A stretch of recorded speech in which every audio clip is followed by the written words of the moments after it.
பிசாசினால கட்டப்பட்டவனுக்கு இதெல்லாம் இருக்காது. எது இருக்காது? மனத்தாழ்மை. பிசாசினால் கட்டப்பட்டவனுக்கு மனத்தாழ்மை இருக்காது என்பதனால்தான் இயேசு தன் சீஷருடைய பாதத்தை கழுவி சொன்னார். ஏன் கழுவினார் தெரியுமா? உங்களுக்கு ஒவ்வொருத்தனுக்குள்ள மனத்தாழ்மை இருக்கணும். இதுதான் தேவனால் கட்டப்படுகிறது. பிசாசினால் கட்டப்பட்டவனுக்கு இதெல்லாம் இருக்காது. அதான் பவுல் ரொம்ப டீப்பா சொல்றார். நல்ல அருமையான வார்த்தை. நான் தேவனால் கட்டப்பட்டிருக்கிறேன், என் ஆண்டவரால் கட்டப்பட்டேன்.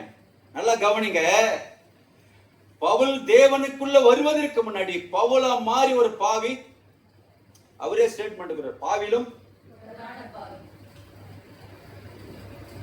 அன்னைக்கு உலக பிரகாரமா நான் கட்டப்பட்டவனாய் இருந்தேன். எனக்குள்ள பாவம் இருந்தது, எனக்குள்ள அக்கிரமம் இருந்தது, எனக்குள்ள அநியாயம் இருந்தது, தேவனுக்கு விரோதமான காரியம் இருந்தது.